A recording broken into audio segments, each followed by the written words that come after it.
دوستو، روشنی T V میں خوش آمدید۔ فٹ بال دنیا کے سب سے مشہور کھیلوں میں شمار ہوتا ہے۔ اس کھیل کا آغاز بنیادی طور پر 1863 میں انگلینڈ کے ایک پب میں ہوا، جب چند لوگوں نے پیروں کی مدد سے کھیلے جانے والے اس مقبول کھیل کے اصول طے کیے اور اسے فٹ بال سے ملتے جلتے کھیل رگبی سے پوری طرح الگ کر لیا۔ آئندہ آنے والی 4 دہائیوں میں فٹ بال نے دنیا بھر کے کئی ملکوں میں اپنی پہچان بنا لی۔ اس کھیل کے پھیلاؤ کی ایک وجہ برطانوی راج تھا، جو اس وقت زمین پر طاقتور عالمی قوت تھی اور دنیا کے بڑے حصے پر قابض تھی۔ تاہم سابقہ برطانوی راج کے کئی خطوں میں فٹ بال اتنا مقبول نہ ہو سکا جتنے دیگر کے، مثلا آسٹریلیا، نیوزی لینڈ اور جنوبی افریقہ میں فٹ بال سے زیادہ مقبول رگبی ہے، جبکہ انڈیا اور پاکستان، جو برطانیہ ہی کی کالونیاں تھی، میں کرکٹ زندگی کا اہم حصہ ہے۔ کھیلوں کے تاریخ دان جین ولیمز کہتا ہے کہ جب برطانوی آسٹریلیا یا انڈیا پہنچے تو انگلینڈ کا قومی کھیل کرکٹ تھا، نہ کہ فٹ بال، اور رگبی ان اشرافیہ کا من پسند کھیل تھا جنہیں ان خطوں پر حکمرانی کے لیے بھیجا جاتا تھا۔ ولیمز وضاحت کرتے ہیں کہ اسی دوران برطانیہ میں مڈل کلاس اور ورکنگ کلاس یعنی ملازمت پیشہ طبقہ کا پسندیدہ کھیل فٹ بال یا ساکر تھا۔ دوستو، تاریخ دان کہتے ہیں کہ دنیا بھر میں فٹ بال کی مقبولیت کی 2 وجوہات ہیں۔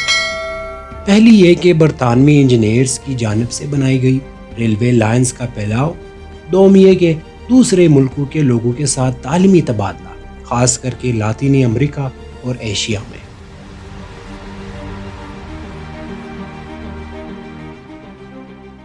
18ویں صدی میں کرکٹ انگلینڈ کا قومی کھیل بن گیا تھا، اور یہ وہ وقت تھا جب برطانوی راج اپنے عروج پر تھا۔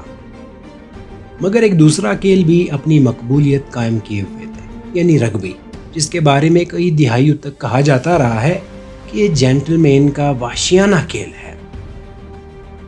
یہ کھیل اس وقت کا امیر طبقہ اور رہنما کھیلتے تھے۔ آسٹریلیا، انڈیا اور جنوبی افریقہ جیسے خطوں میں ان کھیلوں کو باقاعدہ طور پر متعارف کرایا گیا، مگر اس سے پہلے ہی 18ویں صدی کے دوران برطانوی تاجر انڈیا میں کرکٹ لا چکے تھے، مگر 19ویں صدی میں برطانوی راج کے قبضے کے بعد اسے آفیشل انداز میں متعارف کرایا گیا، جہاں سے اس کی مقبولیت بڑھی، اور آج انڈیا اور پاکستان میں کرکٹ بظاہر سب سے زیادہ مقبول کھیل ہے۔ رگبی کے ساتھ بھی ایسا ہی ہوا۔ اس نے 19ویں صدی کے وسط میں آسٹریلیا، نیوزی لینڈ اور جنوبی افریقہ سمیت دیگر علاقوں میں مقبولیت حاصل کی۔ تاریخ دان پیٹرک ایچسن نے اپنی تحریر اسپورٹس اینڈ برٹش کلونیلزم میں درج کیا ہے کہ برطانوی راج میں کھیل اتحاد پیدا کرنے والی قوت تھے، جو اکثر قوم پرستی میں جڑے رہتے تھے، اور کھیلوں میں سماجی و سیاسی جدوجہد کی جھلک ملتی تھی۔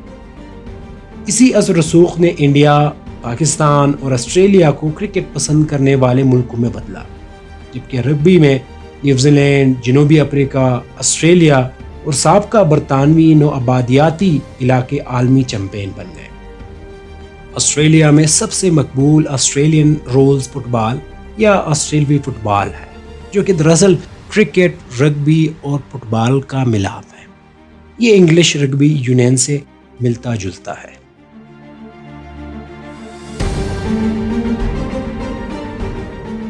دوسری طرف فٹ بال کی 2 خصوصیات ہیں جن کی وجہ سے یہ ان علاقوں میں اس قدر مقبول نہیں۔ پہلا، اس کے قوانین 1863 اور اس کے بعد طے کیے گئے۔ دوسرا، یہ برطانوی مڈل کلاس اور ورکنگ کلاس کے لوگ زیادہ پسند کرتے تھے۔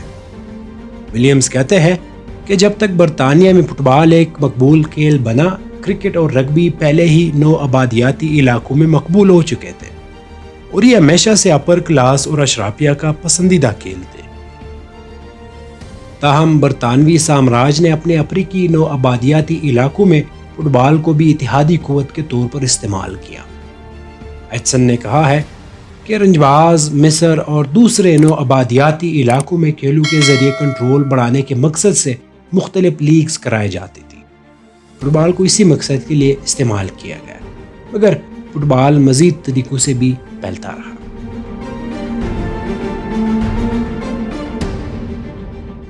20ویں صدی کے آغاز میں بھی برطانوی راج ایشیا، افریقہ اور کیریبین تک پہلے اپنے علاقوں میں عالمی طاقت کا مرکز سمجھا جاتا تھا، مگر یورپ بھر میں فٹ بال برطانوی شہریوں کا جرمنی، فرانس، اٹلی، اسپین اور دیگر یورپی ملکوں میں جانے سے مقبول ہوا۔ ریلوے چونکہ ایک برطانوی ایجاد تھی، اس لیے دوسرے علاقوں میں اس کی تعمیر بھی اثر و رسوخ کا ایک ذریعہ تھی۔ تاریخ دان کے مطابق کئی لوگوں کا خیال ہے کہ ریلوے کے ملازم دنیا بھر میں فٹ بال اپنے ساتھ لے گئے۔ ایسا انجینئرز کی مدد سے ہوا، کیونکہ انگلینڈ میں فٹ بال مڈل کلاس کا کھیل تھا۔ ولیمز کے مطابق ان لوگوں نے دوسرے علاقوں میں فٹ بال کھیل کر اس کا اثر و رسوخ پیدا کیا، اور وہ دوسرے ملکوں میں اسے سکھانے اور اس کی تنظیمیں بنانے میں اہم کردار ادا کرتے رہے۔ یہ ایسا ہی تھا جیسے اشرافیہ نو آبادیاتی علاقوں میں اپنے ساتھ کرکٹ اور رگبی لے گئے تھے۔ 20ویں صدی کے آغاز میں برازیل، ارجنٹائن اور یوروگوئے جیسے ملکوں میں فٹ بال کلبز کا قیام عمل میں آیا۔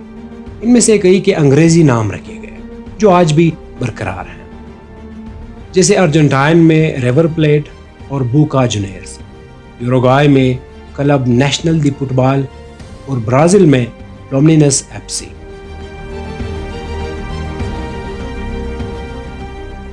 ولیمز بتاتے ہیں کہ فٹ بال کی نمایاں بات یہ تھی کہ یہ طبقات میں بٹا ہوا نہیں، اس لیے یہ تمام سطحوں پر مشہور ہوا۔ ان کا کہنا ہے کہ ریلوے وہ واحد طریقہ نہیں تھا جس سے فٹ بال دنیا بھر میں پھیلا۔ لوگ برطانیہ میں کاروبار اور تعلیم کے لیے آتے تھے، اور یہ بھی کھیلوں کے پھیلاؤ کا ذریعہ مانا جاتا ہے۔ ولیمز نے کہا ہے کہ لاطینی امریکہ اور ایشیا سے کئی لوگ انگلش یونیورسٹی میں آئے اور اسے مقبول کھیل پا کر اسے اپنے ساتھ واپس لے گئے۔ مثال کے طور پر کولمبیا کے مشہور کلبز میں سے ایک ڈیپورتیو کالی کی بنیاد نزاریو برادران نے رکھی، جنہوں نے 20ویں صدی کے دوران انگلینڈ میں 5 سال گزارے تھے۔ وہ کہتے ہیں کہ فٹ بال کا جنم انگلینڈ میں ہوا اور اس نے برطانوی راج سے باہر رہنے والوں کو بھی متاثر کیا۔ اس وجہ سے کئی فٹ بال کلب ان لوگوں نے قائم کیے جو باہر سے برطانیہ آئے تھے۔ مگر امریکہ اور کینیڈا میں برطانوی اثر و رسوخ کے باوجود یہاں فٹ بال اس طرح سے مشہور نہ ہو سکا۔ مورخ جیمز براؤن نے کہا ہے کہ فٹ بال نے کئی بار امریکی تہذیب کا حصہ بننے کی کوشش کی ہے، لیکن میرا خیال ہے کہ اس کے اصول اور گول کرنے کے اعداد و شمار وہ چیزیں تھیں جس نے اسے زیادہ مشہور نہ ہونے دیا۔